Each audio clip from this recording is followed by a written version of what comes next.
Welcome, Gunrunner.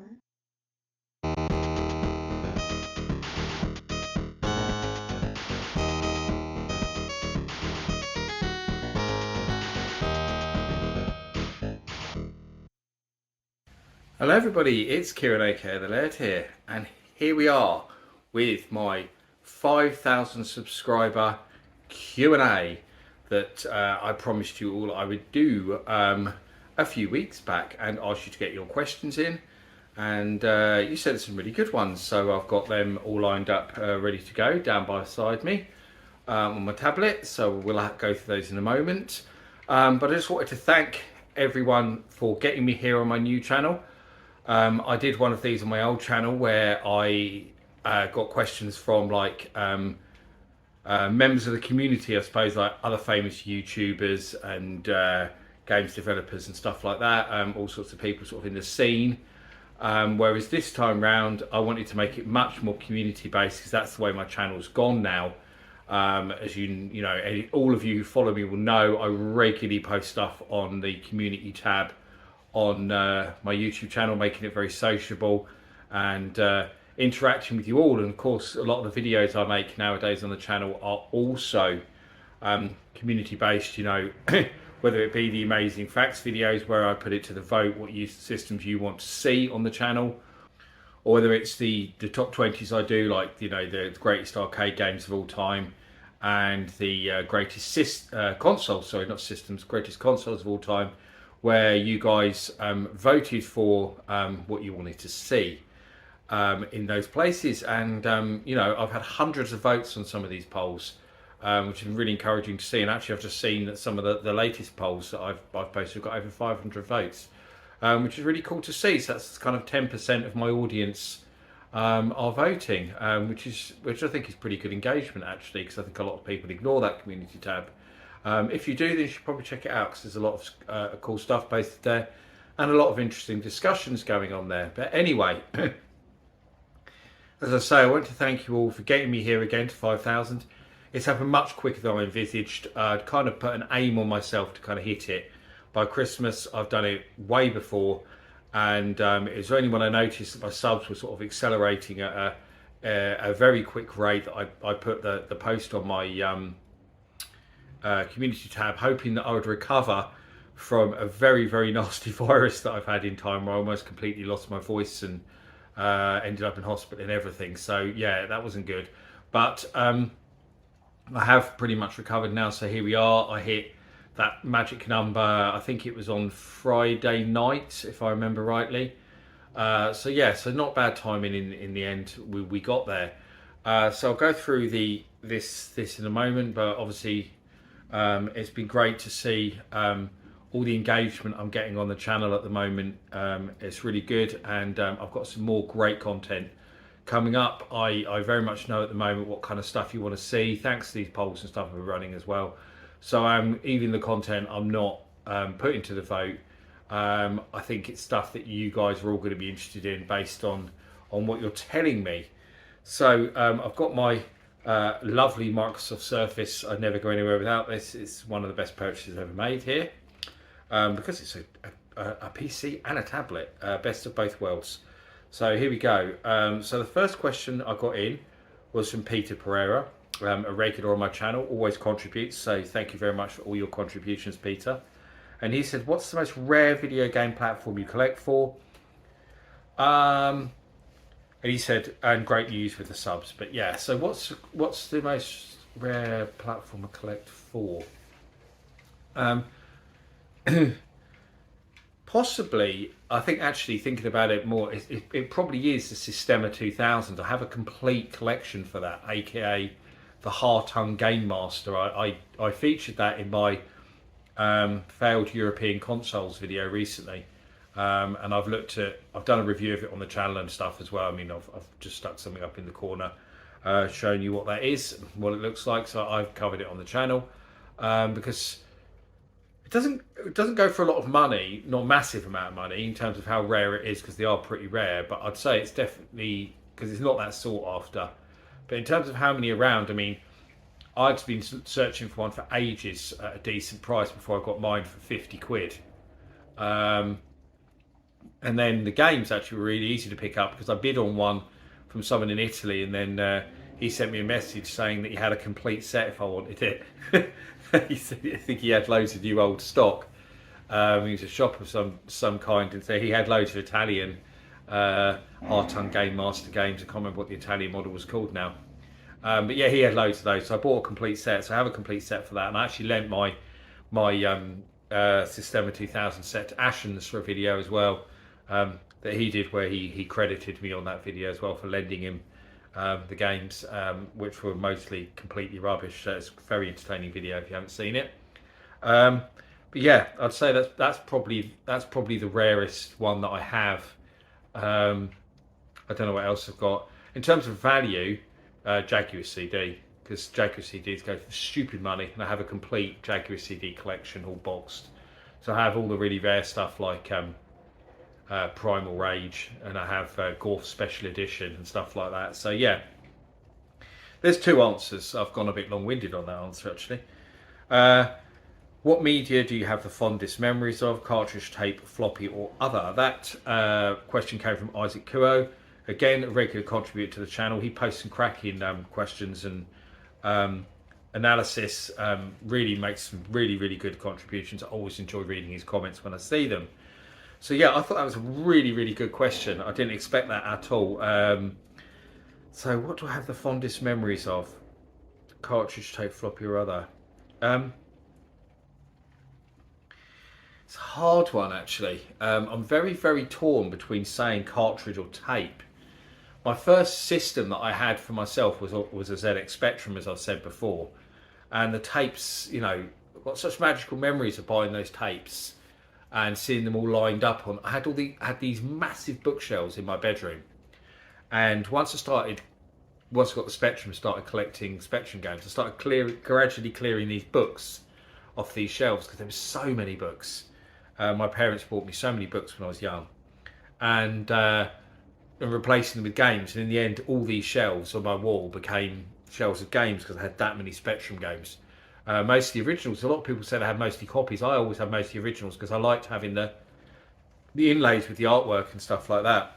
So I have very obviously fond and nostalgic memories of that, but I always hated tape loading. It drove me crazy, waiting for games to load, and then them, you know, the Spectrum, the R tape loading error and stuff like that really annoyed me. So and then I got an Atari 2600, and the reason I got an Atari 2600 was purely for the cartridge loading. I wanted a console for cartridge loading.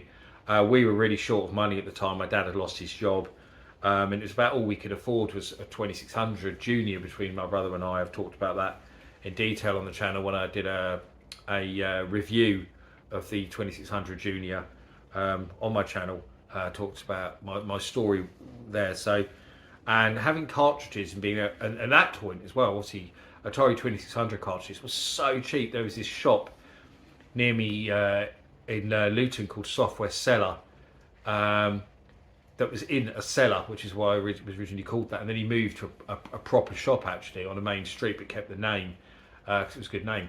And he would sell the cartridges for £5 each, the second-hand ones, which was really good because it wasn't much more than a Spectrum game cost, really. So I used to go in there and buy second-hand Atari 2600 games for £5 each, which was really good. And I built up a pretty sizable collection quite quickly. I mean, even like the new games, because you could still get new games then at the time. This is about 89. Even the new games were like 10, 15 quid, so they were no more than a full price Spectrum game either. So yeah, I loved having cartridges, the instant loading.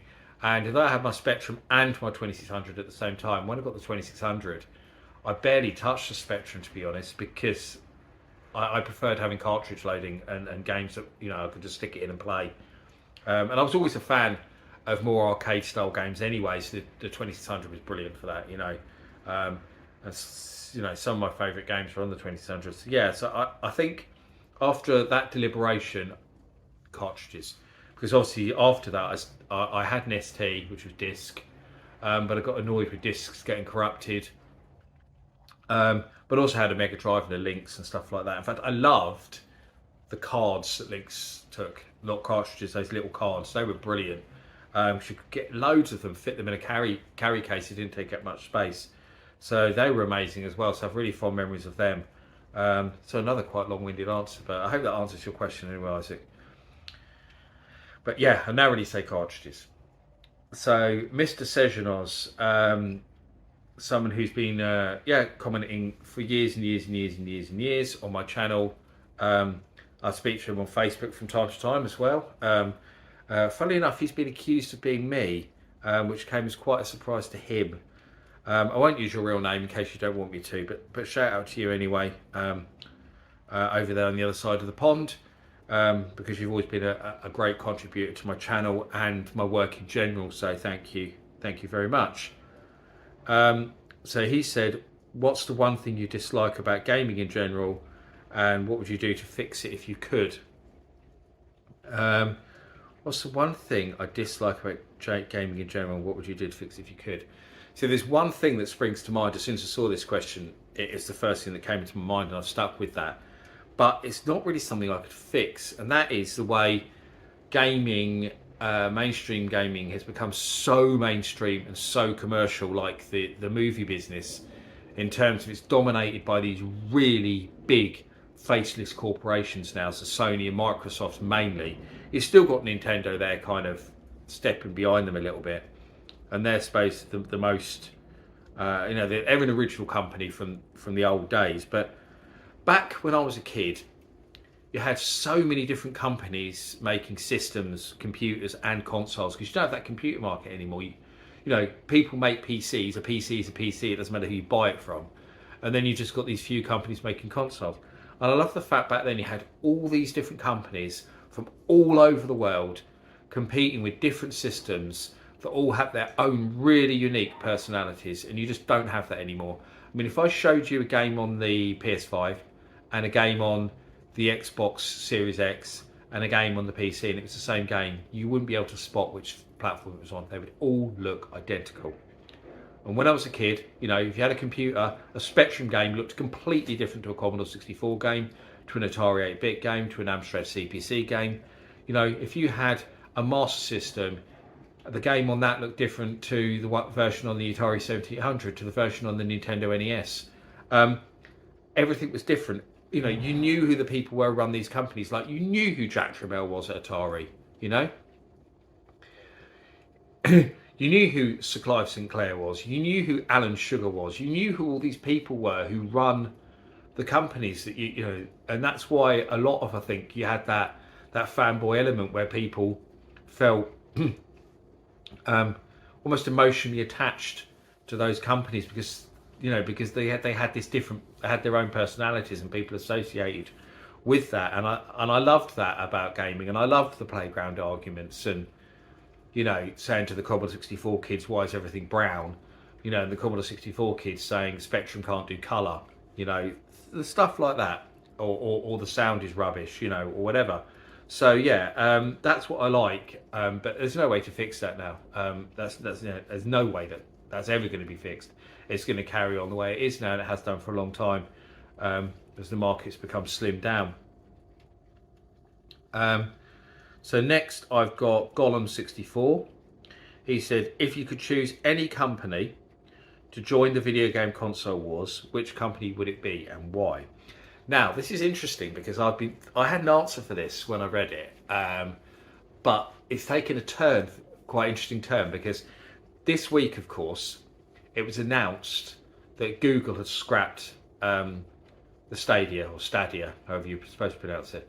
But the Stadia, they scrapped it. It had gone bad. I mean, we knew the writing was on the wall for ages, because not long after they even launched it, they scrapped their own development studio, didn't they? And all you were getting on it, there was no exclusive games coming to you, you were just getting PC stuff.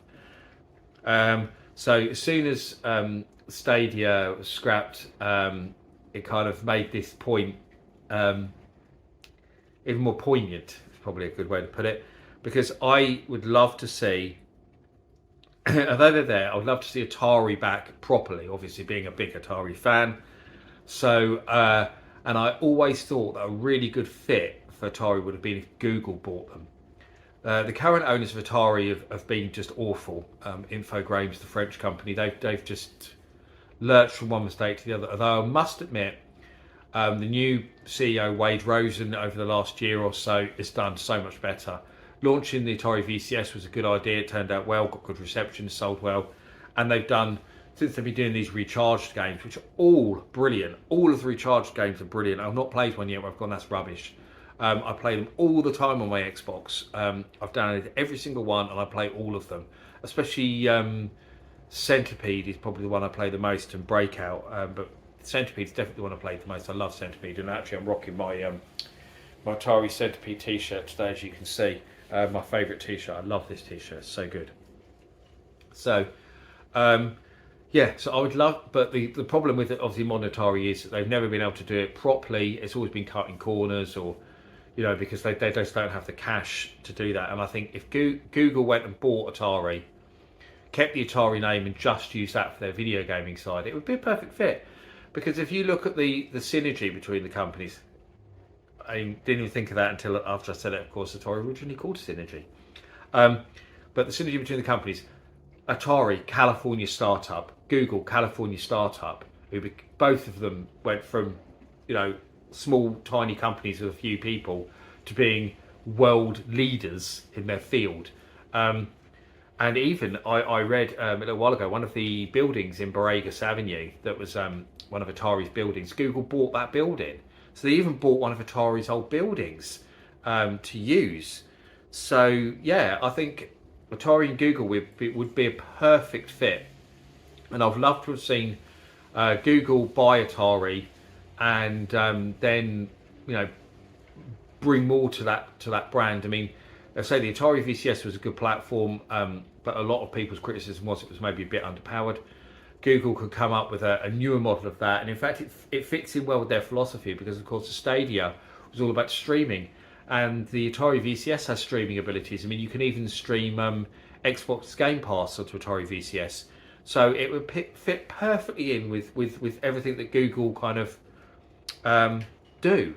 So they would be a really, really good fit. So I'd like to see someone buy Atari and sort of bring them back to where they once were. I think Google would be the best fit for that.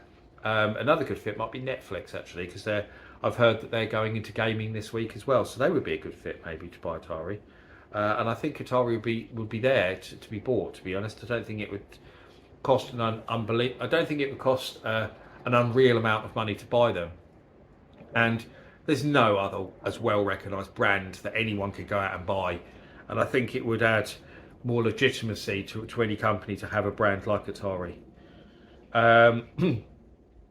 Next question is from CC at the Autistic Outpost. Great guys. As an autistic person myself, they've been very, very helpful with advice and support. So thank you very much to everyone there. Is gaming your special interest? So yeah, an autistic question as well there. For those who may not know, one thing that's very common with autistic people is we have what they call special interests. Things that we become absolutely obsessed with and have to know everything about, and it kind of controls everything we do in life. It's a bit more than a hobby, it's more than that. Anyone who's autistic will be able to relate. Gaming has pretty much always been my special interest since I was about probably 10 years old or something, since I first discovered it. So yeah, definitely pretty obvious really that gaming is my special interest. I have had others over the years that have been special interest for a while and then kind of faded away, but the one that's always stayed with me, that's never dropped, has been gaming. I'm still as big a gamer now as I've ever been. I can't see that ever changing, to be honest. Joe Jacobson, who seems to have started following me quite recently, but he's made a few good comments on my videos. Appears to be a Wycombe Wanderers fan from his profile photo. So there we go. I bet not many people from outside of the UK know who Wycombe Wanderers are, but look them up. So he said, you've probably been asked this before, but why are you such a big Atari fan in particular? Yeah, I have been asked it before. I have covered it on the channel before, but I'll do it again just for you, Joe. So yeah, it goes. A lot of people assume that it goes back to having an Atari 2600 because that was my first Atari platform, but it doesn't, because I say earlier in the video I had a Spectrum, then I had a 2600, then after that I had Atari ST, and then Atari Lynx. That's when my love for Atari really grew, and that's when I became, the biggest Atari fan, because I liked the 2600, loved it, great, console, but it didn't give me any brand loyalty to Atari at that point. The only reason I got an Atari 2600, as I already said, was basically because all we could afford console-wise.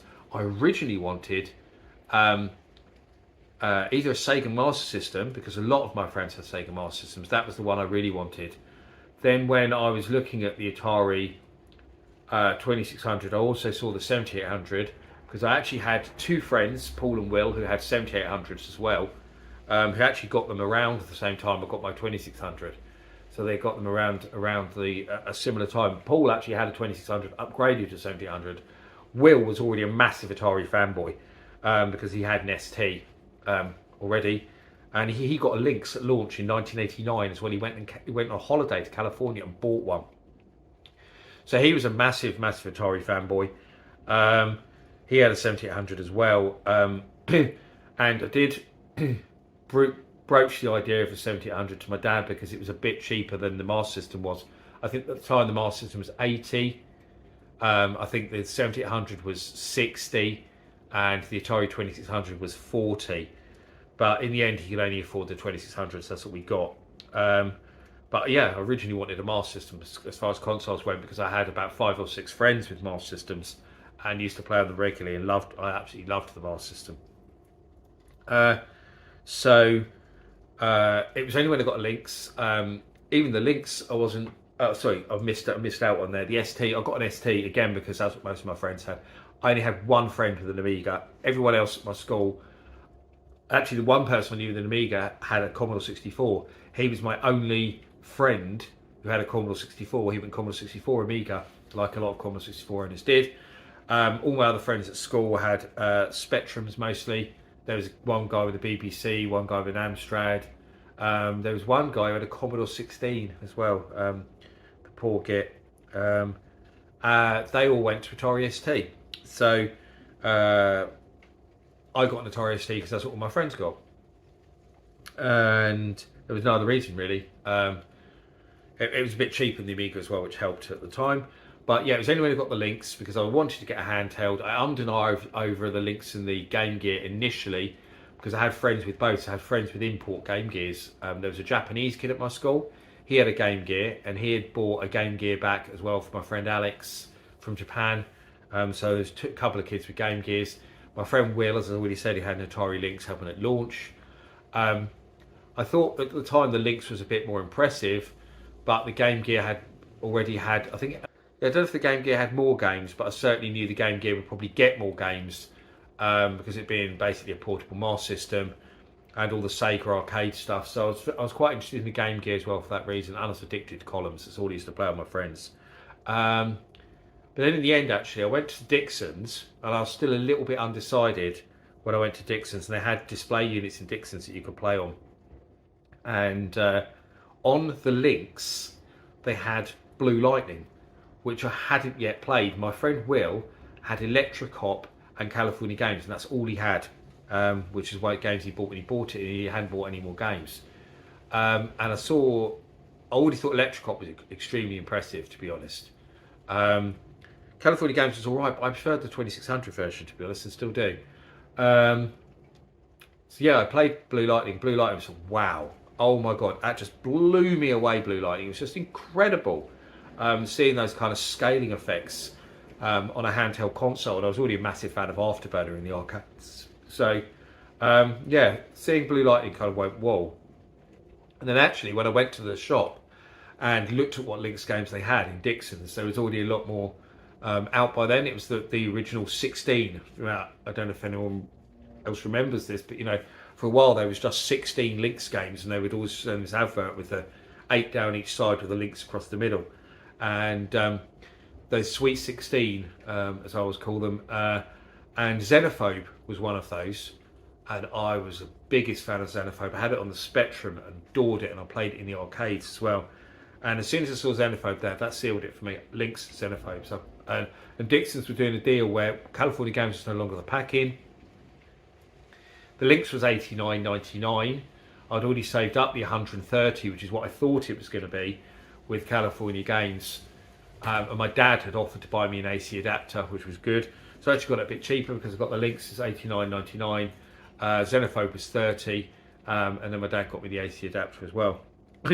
So yeah, that's what I ended up getting. And my second game I bought was Road Blasters. That was another one that made me go, "Whoa, I love Road Blasters." But there we go. And I loved the Lynx so much. From the first time I played it, I just thought it was the most amazing system. So that's where my real love for Atari came, was from the Lynx. That gave me the brand loyalty that made me buy Jaguar afterwards. Though I had a Mega Drive in between that, so I was always a big Sega fan, as I've said, which is why I wanted a Master System and nearly got a Game Gear. And I've got one more question, which is from Larry Bundy Jr. Hello, you. And he asked me why I never went into games development and if it was something that ever interested me. And I get asked that question quite a lot, and yes is the answer. It's the short answer to that. It was something I was interested in at school. I did very well in computer studies, got an A at GCSE, using BBC Basic. Also used to dabble with Basic at home as well. And it was something that was basically what I wanted to do for a career.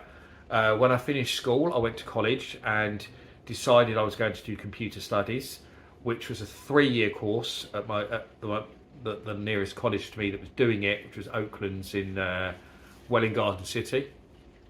Yeah, it's a 3-year course, and it was a year for the first part of the course. Then you got a B-Tech, I think, or something at the end of the first year. And then you did another 2 years after that. So it was basically 1 year, then 2 years, 3 years in total.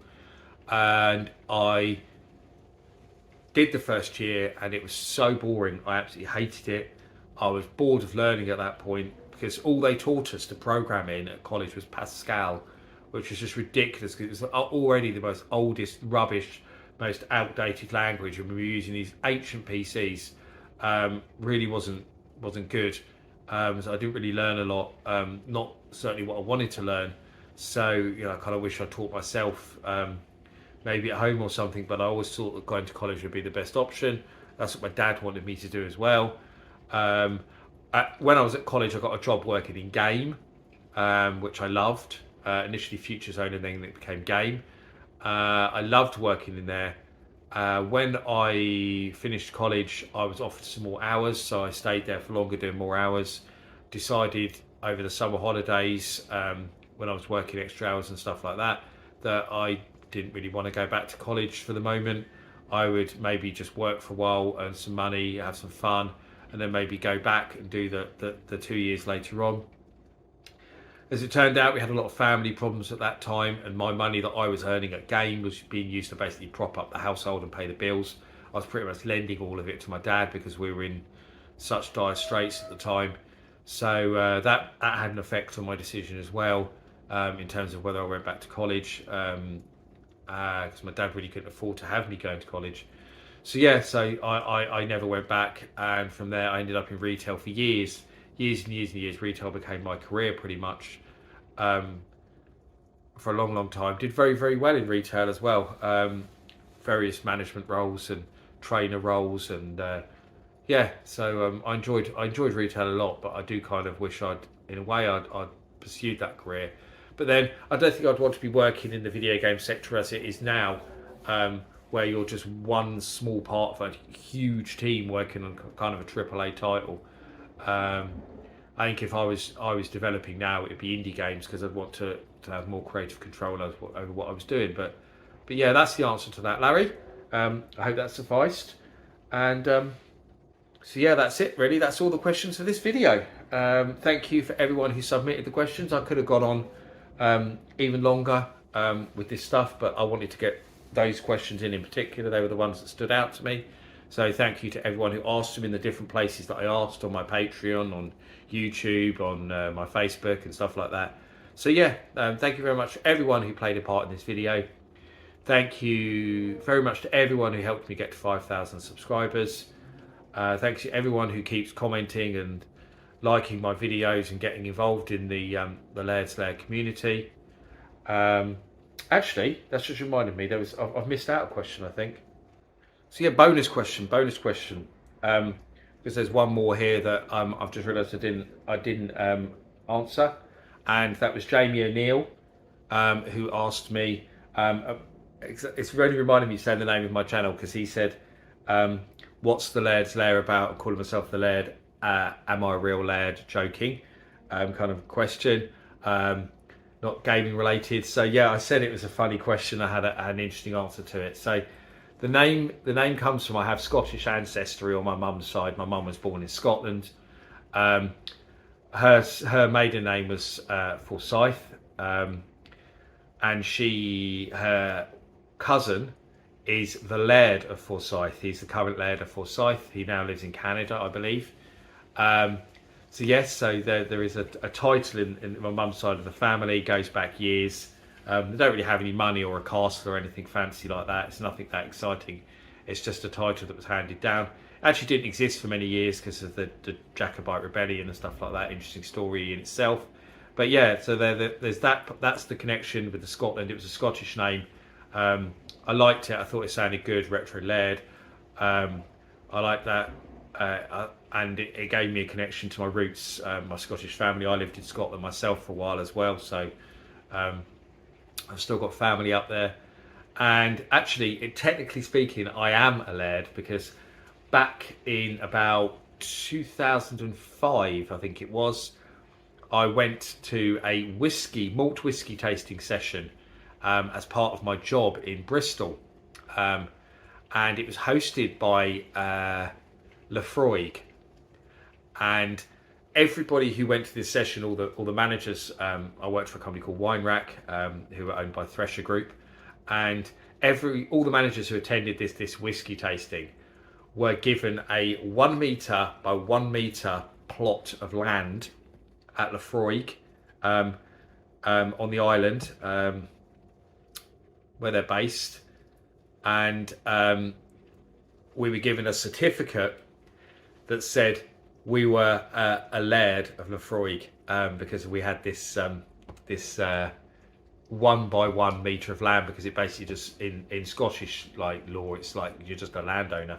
So I still do have that. So technically I am, because I own this 1 by 1, 1 metre by 1 metre piece of land in the fields of the Lair distillery in the Western Isles of Scotland. So there you go. There's that bonus question. And that's it. So thank you all for watching. I've been the Laird, and I'll see you all again for another video very soon. Bye bye.